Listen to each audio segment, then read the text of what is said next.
Christmas, everyone. I am excited to bring you early the forecast for next week so that you're not interrupted during Christmas. So thank you if you are a first-time joiner. My name is Marilee Burnett. I am your tarot reader and astrologer here with this week's astrology lesson, which will wrap up the year of 2023. And then we will head into next year of 2024, which will see some significant changes. But for now, let's focus on what we have right in front of us. Again, if you're new, don't forget to give me a big like, a thumbs up, subscribe to my channel so you get notifications of all of the new information that I provide here. And what you will see along with this video posting shortly will be a tarot card reading for each of the signs, your sun, moon, and rising. So be sure and watch for those as well. Those will be in my shorts section of my videos on this YouTube channel, of course. All right, so let's take a look. Monday, of course, is Christmas Day, so hopefully everybody is enjoying some fun family or friend time, and it is a potentially really beautiful day, even as you look here at the screen. But of course, there's a little tension in the day as well. But let's focus on the good first. The moon will be in Gemini, which can lend to having lots of emotional communication. There can be fated conversations with that North Node in Aries and the South Node in Libra and the moon all meeting up at 22 degrees. And just to add a little more fun and flavor to it, we will also have Mars at 22 degrees. Now, 22 degrees is a master number, and it is the number of the master builder. So there's the potential for something to be created, something to be built that is long-standing. This forms a mystical rectangle. So there's magic possible on Christmas Day. Hopefully you get sprinkled with a bit of it. And of course there's a little bit of tension as we look at the red triangle, which is a T-square, and that too involves the moon in Gemini, and it involves Neptune in Pisces. In fact, the Neptune in Pisces energy is the escape of the tension. And that Neptune energy squares off with both Mercury in retrograde, they're at 26 degrees of Sagittarius, and Mars in Sagittarius. Now, I want you to keep an eye on this energy. It'll be later in the week, but this is kind of a clash, an accident, something that you need to act on from the past, but you have to be careful because Mars moves extremely quickly and Mercury is moving quickly as well, but in reverse. And when the two meet up later this week, it could be rather explosive and very interesting. So it could also be some very strong conversations. But what you may see here on Christmas Day is an inkling as to what that opportunity will be that you need to work with and shape that energy into something that you want. Create a change that benefits you. You also will see Venus in the sign of Scorpio speaking in harmony with Neptune. So there's some really beautiful loving energy also available to us. So enjoy the day. There's lots of opportunities for there to be joyful harmony. There's opportunity to take the tension and turn it into gold. Whatever you do, set your intentions for this to be a beautiful day and accept the gifts that you are given. As we move into Tuesday, what we'll see is some more change. A big change as this will be the full moon in the sign of Cancer, and this is the second full moon of the year. So you'll have the moon and the sun, of course, opposing each other. That's how we create a full moon, is the sun is across the sky, and the opposite sign of Capricorn shining its light boldly on the moon in Cancer, which is a very strong moon because they are, or it is, I should say, in its home sign. And the sun is pretty strong in Capricorn energy as well. Likes the hard work, likes the success there. So a lot of energy about home and family, which is, of course, the moon in Cancer, motherhood, mothers, your mother, and this sun energy, which can be very father energy. So there is this very masculine versus feminine conversation going on here on Boxing Day. So what do you want to bring to fullness that involves maybe where you live, something to do with your family, something to do with difficult choices between your mother and your father? Whatever the story is, just know you can achieve the goal that you want as long as you set your intention with this energy to do just that. Now, of course, the moon has just been speaking here in harmony with Jupiter as it is reaching its fullness. Now, the moon and sun will actually meet at about 4 degrees, but they'll follow each other through to this 5 degree, and that's why I'm showing this view, because you get to see the exact connection that both of these luminaries are making with the planet Jupiter. Now, Jupiter is almost at a complete standstill at this time. Jupiter blessing the full moon is a big deal. It can bring a major blessing in your life, and the blessing is going to be tied to the work that you've been doing with Jupiter since last May, when it entered into the sign of Taurus, started its pre-shadow going through the sign of Taurus from 5 to 15 after Mercury already did the same.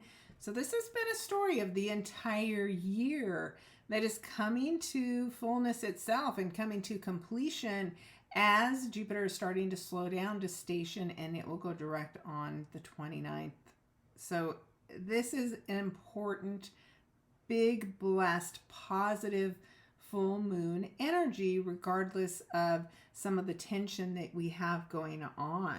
And we always look at, what's happening to the ruler of the moon. Well, the ruler of the moon is the moon because it's in the sign of Cancer. So again, really powerful, positive energy. Other positivity besides the fact that you have Jupiter blessing the moon, blessing the sun, is that Saturn is also having a positive conversation with the moon, with Jupiter, and with the sun. So there's something powerful coming to fullness and completion that is involving some really big energy planets, and Saturn's moving forward through its post shadow of its retrograde, and it'll keep doing that until it hits 8 degrees. So again, this is a blessing that is tied to the work that you have been doing all year long. So the message is, it's worth it. It was all worth it. Although it may not have felt like it at the time, it certainly was. So enjoy the moment while you can. All right. As we move on forward to Wednesday and the 27th, that energy I talked about earlier, now here we have Mars and Mercury exactly conjunct together in Sagittarius. And as they're conjunct, they're still doing that square dance to Neptune. This could be conflict overseas. This could be some kind of potential peace talk, some kind of opportunity for some resolution. But Mercury is conversation about things that happened in the past. Mars is the action that you're taking. And Mars in a fellow fire sign like Sagittarius is powerful and fired up. It could be launching something that you started in the past, but it is a difficulty when there is a square energy. So the way you thought something was going to go, it changes now. And you're going to head in a new direction than you had originally planned, but it's a good thing.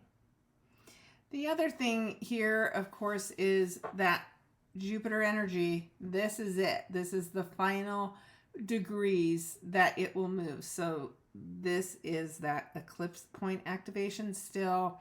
This is Jupiter slowing down. It's not going to go back any farther again in its retrograde. So when a planet starts to station and it starts putting out even more energy, and Jupiter is a very benefic planet, it is also a teacher and it will give you lessons. So you have to tune in and pay attention very closely to what is going on right now. There's something important that you need to know in order to finish off the work of the eclipses from October, the retrograde that started early this year with Jupiter, this 5-degree mark that even was aligned with King Charles being coronated. So there's all kinds of potential for some things to suddenly look different than they did in the beginning. So we'll have to wait and see what that looks like. As we move on to Thursday, you'll see down here that Venus is at the last degree of Scorpio, which she will be very happy about, not her favorite place. And as the planet is here, it is speaking in harmony with Pluto, ruler of Scorpio. So there is a big transformation possible, very passionate relationship that could begin. There is the ability for love to transform you. If it's not love, maybe it's money. And as these two meet up, even though I'm showing the moon here in Leo, it will be at the last degree of Cancer during the day as well, opposing Pluto and in positive energy with Venus. So there is a really good feeling here as long as you are able and comfortable to express yourself and how you feel. There's something that you need to do, some fear that you need to face maybe in order for this to have that beautiful, happy ending energy that you hope for. As we move on, nothing really significant on Friday other than more continued energy with that Jupiter starting to tick-tock down and slow down just a slight little bit more. And then as we move into Saturday, you'll see that we have a grand fire trine. So we have this combination of the moon further into Leo, speaking in harmony in a trine to the North Node in Aries, so also a fire sign. And the two of them both create trines to Mercury at 22 degrees, and it is also starting to slow down because it will end its retrograde on the 1st. So this is something karmic. You've got the nodes involved here. This is information, this is conversation, a continued action plan from the past. So something very intriguing. The thing about grand fire trines or earth trines, any of them, grand water trines, is an opportunity presents itself, but you have to be the one to take the action to make things happen. So don't bury your head in the sand. Whatever this is for you, it's something you should feel really passionate about and want to take advantage of. We do have this odd connection between the moon in Leo and Neptune in Pisces. It's in conjunct. That's what that green line means there. So your intuition might seem weird or off, but you really need to tune in and pay attention to whatever is coming up for you. It may be that idea of what you have to do to take advantage of this energy in this grand fire trine.